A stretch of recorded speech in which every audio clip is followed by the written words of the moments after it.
Hello everyone, back at it again in my little yellow kayak, and we're going to do something a little different for this video. I'm going to show you 3 early morning trips for trout, one after another. These are different days. I like to hit a different pond on every day, kind of mix it up a little bit. And I'm picking a rod to fish with. We've got really clear water, you can see the bottom. A little bit of southwest wind, and I'm going to start with a natural bait. That's a Berkeley power nymph with a tungsten jig head. I thought it'd be a good choice with the clear water. In general, with clear water, you want to go with more natural baits, lighter line, and then in cloudier water, dirtier water with some wind, you can get away with heavier line and brighter lures. Took me a little bit of time to get on them. What I like to do, especially in the morning for trout, is to look for rising fish and then see if I can fool them with soft plastics. Sometimes that's a little easier said than done, especially if they're fixated on a particular fly that's hatching or something else. But if I just make repeated casts, generally if I can get the trout to turn, I have a pretty good shot of catching them. So it's a visual way of fishing. I'm looking for actively rising fish. I'm trying to figure out which way they're going. Sometimes they're a little hard to see in the waves if there's a little bit of a ripple.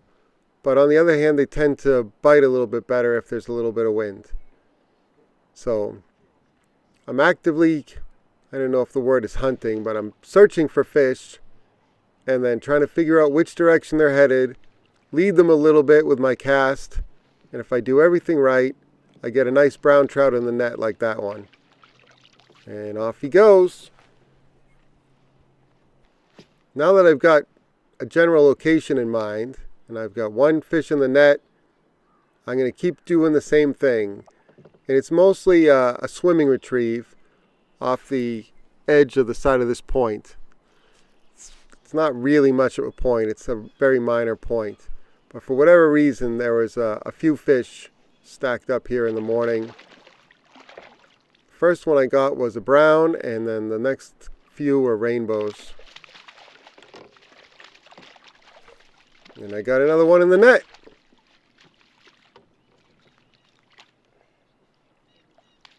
If he'd stop rolling around in the net, I'd show him to you.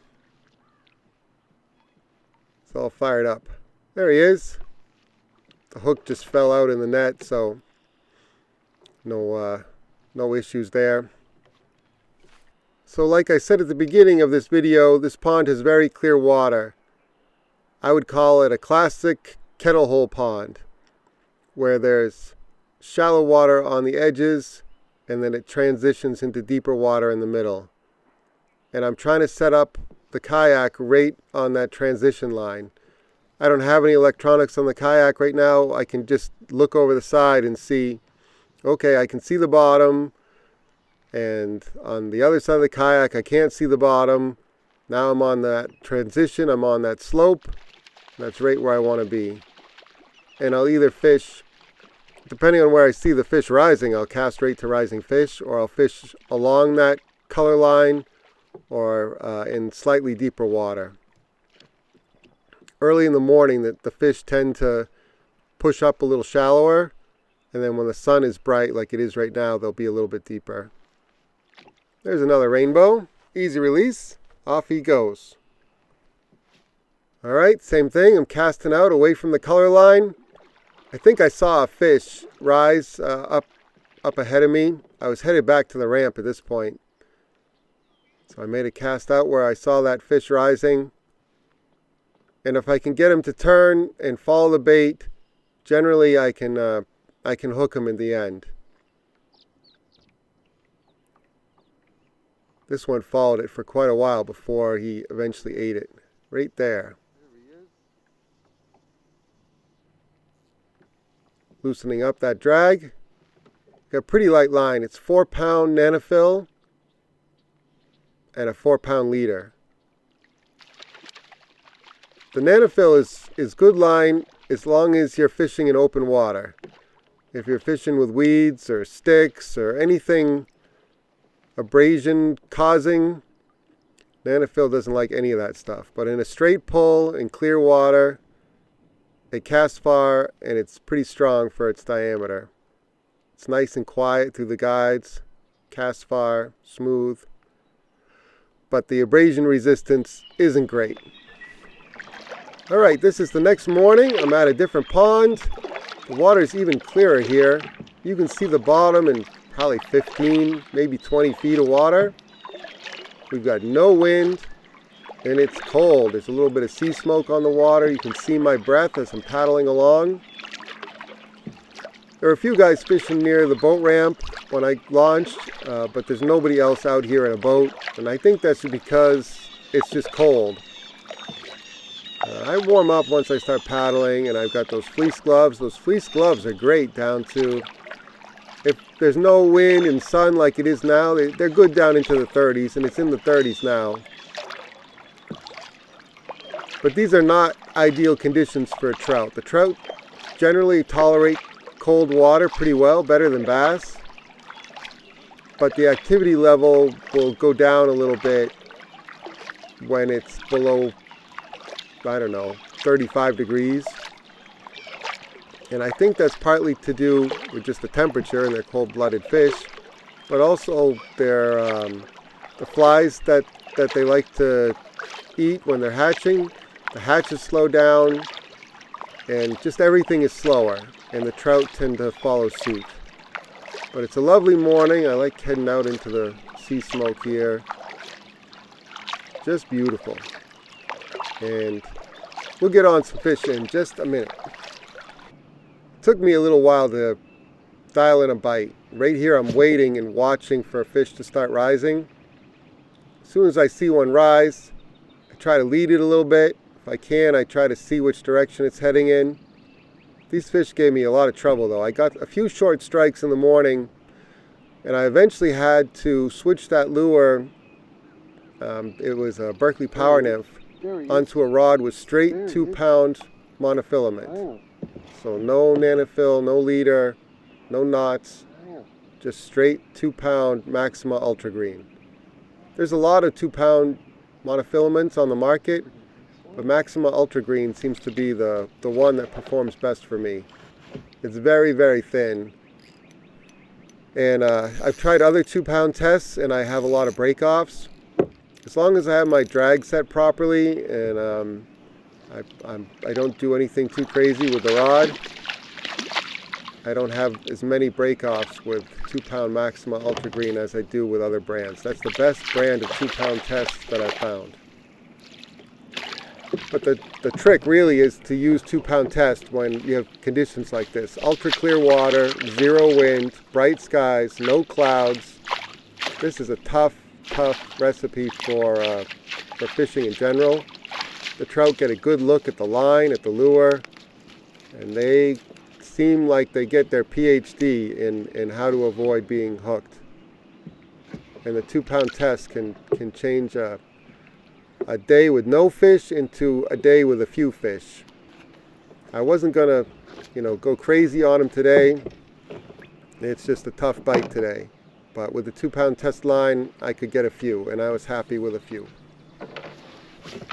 Alright, I still have no wind. It's flat calm. It's absolutely lovely out here. It's just a tough recipe for catching fish. But I got another one. And the deal is that 2-pound Maxima Ultra Green, and then some natural looking lure. It's a green pumpkin with a white belly Berkeley Power Nymph. Very natural looking color. They also have a tan one that works pretty well. I usually start out with the green pumpkin with the white belly. Yeah, I don't know what they think it is. Maybe a little baby crawfish, maybe a bug, maybe even a nymph. Or a dragonfly larva.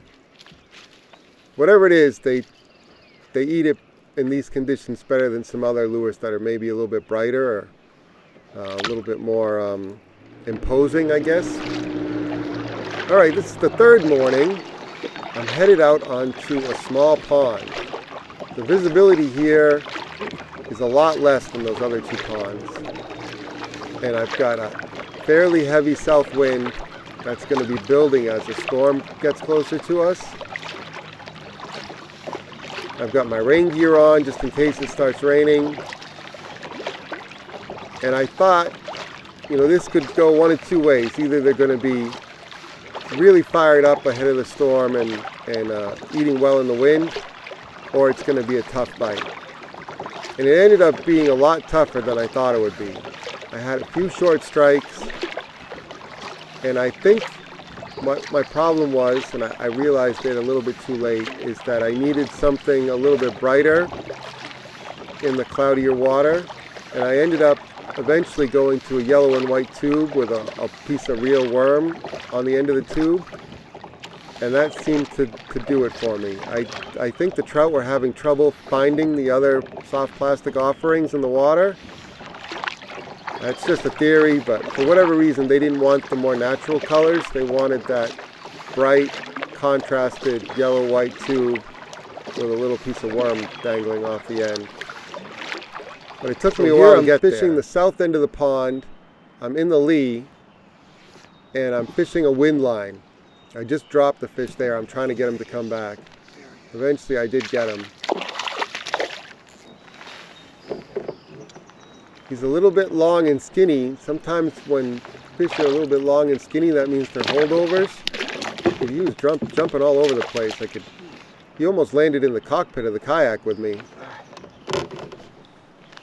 And I decided to keep this fish, partly because they gave me so much trouble on this trip. I might have been better off fishing on the windy side, but I was purposely trying to stay in the lee, just because I know it doesn't look like it on camera, but the wind was blowing pretty good across the pond. I'm at a pretty small pond, so it's fairly sheltered. Anyway, that trout came home with me for dinner, and it was delicious. Okay, here's the trout that I decided to bring home. He's only about a half hour out of the water. I'm going to skip around a little bit, edit out some of the gorier parts, but all I do is take off the head and the tail and clean out the gut cavity, and then I'm going to split the fish. This is called split trout, and you just run. It can be almost any kind of knife. I've got a paring knife right here. You run the knife right along the backbone on one side. You pick one side of the rib cage, one side of the spine, and you just open that up almost like butterflying, but it's super easy just to split it. You leave all the bones in, and then when you cook it, those bones will just lift right out of the fish. It's super easy, and at this point you can, there's my cat, he's my best friend right now. You can marinate it with like a teriyaki sauce, or they have a tropical teriyaki sauce that's pretty good. And that's what I did here. Or you can rub it with a little bit of olive oil and some blackened fish seasoning or seafood seasoning. Or you could do lemons and fresh herbs, whatever you like. But I'm using this tropical teriyaki marinade just because it's super easy and I have other things to do. I'm going to let that sit in the fridge for a while. And then dinner time rolls around. I get that grill super hot. Start skin side down. And I flip it onto the flesh side for, I got a little piece of fish there. That's for the chef. But I do the flesh side for, I don't know, a couple minutes. If you go too long on the flesh side, it'll start to cook too much and then fall apart and fall through the grill. You don't want that. You only want a couple minutes on the flesh side, and then I finish it off on the skin side. All right, going to test the fish, see if it's done, and I just check with a spatula to see if it starts to flake off nicely.